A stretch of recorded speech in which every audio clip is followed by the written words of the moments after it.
Rejoice, you fantasy fanatics! Netflix has a new show brewing that might just give Game of Thrones a run for its money. I'm Sasha Pearl-Raver, and this is Screen Junkies News.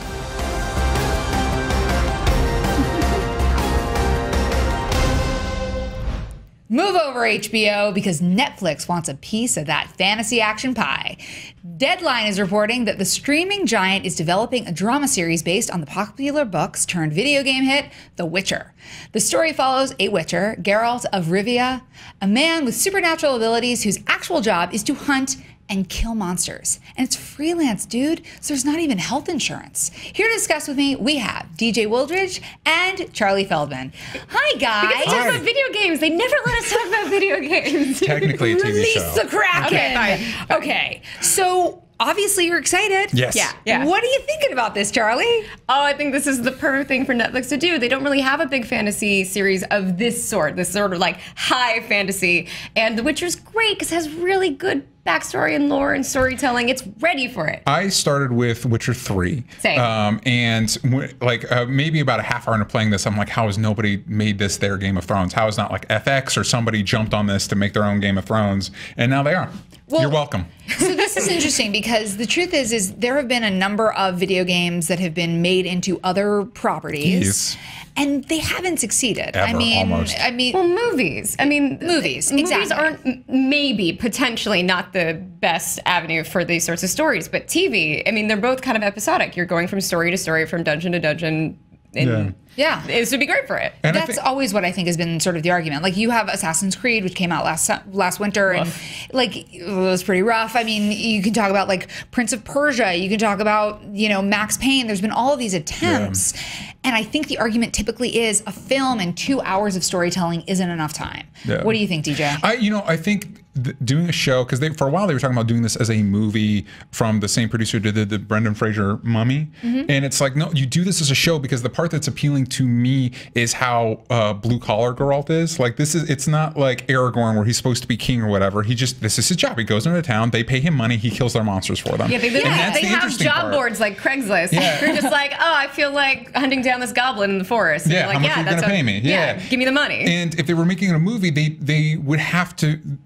They would feel inclined to make it some epic Lord of the Rings thing, which is not the appeal of the story. And like you said, it gives them more space, it gives them more time to explore stuff, and it gives you an opportunity. It's almost like a good PI story, a good detective story married into a fantasy world. It's a fantasy procedural. And which is kind of what they wanted Max Payne to be. And then it wasn't quite that. So if you haven't played the game, we've talked about it a little bit, but let's do a breakdown on what this story actually is. Like, what do you think, if you were to envision this as a TV show, how would you pitch the TV show? Charlie, I want you to go first. I would want it to be sort of with procedural elements in its bones, like kind of a monster of the week. I'm a fan of that. Some people are kind of over that as a structure, but I like the fact that it would have an overarching story going back to the lore. Maybe not start with Witcher 3, maybe start a little bit further back. I don't know. I've only played Witcher 3. Yeah. In fact, I started it a month ago and I'm only at the training montage with this young girl. So I'm really early. So you haven't gotten to the Crones yet? No. They're so good. I just started playing. There's an element of it where it's like a Magic the Gathering game within the game. Oh, Gwent. Yeah, so I just started playing that. I had to learn how to play that. This one right here. This one. So you have all this, like the minutia of their working process of finding the goblin poster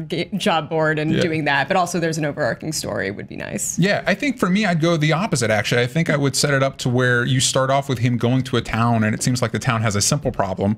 Goblins stolen all our kids. Cool, pay me a bunch of gold. Simple problem. Simple problem. And then as he kind of like in the game, you'll go to a place and it's like, this happened to my family. And so as you go to investigate it, it gets deeper and more complicated and involves other monsters. Because I want to see this. I would also love that. This world has such a great bestiary, like all the different types of monsters that you can run into. I would love to see elements of that in the show.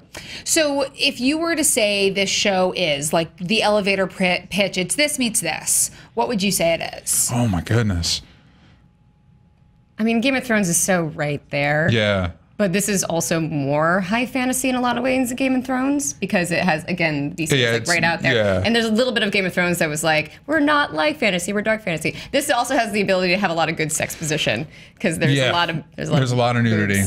and a lot of violence. You know, it's hard because it's Game of Thrones meets. Give me a good like detective story on TV, a good detective show. Game of Thrones meets SVU. No, a good one. I said a good one.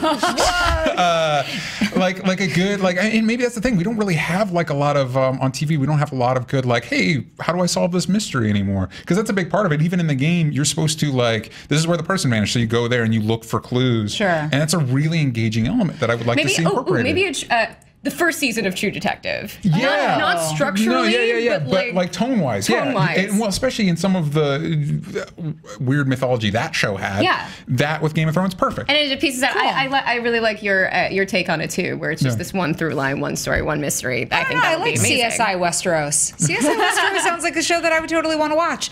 Well, the other thing that's very important here is casting. Who do you guys see as the Witcher, which is a character who before DJ was explaining to me, it sounds, can you give the people the same sort of explanation that you gave me of the duality of the character? There's an aspect to Geralt that is more like rugged, manly man. I go and I kill things, but he's also a ladies' man. You talked about this exposition. So like does some dancing. The ladies are into him. He looks good with his shirt off. So that's an element of it too. So if you wanted to go more good looking, I'm going to have to read it because it's hard to pronounce. Nicolaj Coster-Waldau, who played Jamie in Game of Thrones. That's more of the handsome, suave James Bond. He's going to be out of a job pretty soon. Yeah. Maybe not soon enough, but soon. R.I.P. And speaking of Game of Thrones, if you wanted to go more rugged, the guy that plays Tormund, the big red beardy-haired guy, Christopher Hivchu. I'm sorry. Who's also in Fast and Furious 8. Yeah, and he's great in that. Fan. Oh, I love me some Tormund. You and me both. Look at him. Yes. He's great in Fast 8. That's awesome. He's also in this movie called Force Majeure, which is really Well, and speaking of movies, I'm not going to pronounce it wrong. I'm sorry. Pilo Asbak, who played that's wrong. I'm strong. Who played Batu in the Game of Thrones? Oh no, he was Game of Thrones, Ghost in the Shell movie. Yeah. He's got the hair already. Yeah. Charlie, if you were in charge, if you're the casting director, who are you doing? So I like Travis Fimmel for this. I honestly haven't watched a lot of Vikings, but it's not too dissimilar from what he's already rocking. Nice. He tried his best with Warcraft. Warcraft is kind of beyond his control. I don't know. I think this is the perhaps gaming franchise he's been waiting for, specifically this. But someone said Mads Mikkelsen earlier, and I'm such a big Mads fan that he'd be amazing. He'd never do it though. Maybe a little too old. Now. He's a movie. Yeah, he's being completely underutilized in movies. I mean, he's not. I mean, I said Sean Bean earlier, and Sean Bean's older. Yeah. I like that you guys keep naming basically like the entire cast of Game of Thrones. Yes. Like, well, just go through all these people. So having just been introduced to this concept before we started working on this story, I was listening to sort of the sexiness of the character, but he's also kind of a rogue in that he's like, how much are you going to pay me to go get those goblins for you?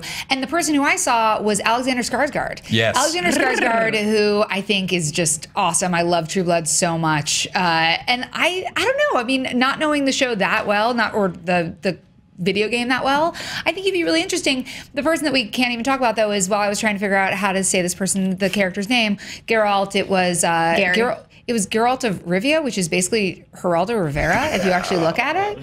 It's like, so could Geraldo Rivera play Geralt of Rivia? No, but I do like your Alexander Skarsgård choice. Yeah. Oh, yeah. Yeah, it's very good. The actual choice. And he'd look very good in those sex scenes.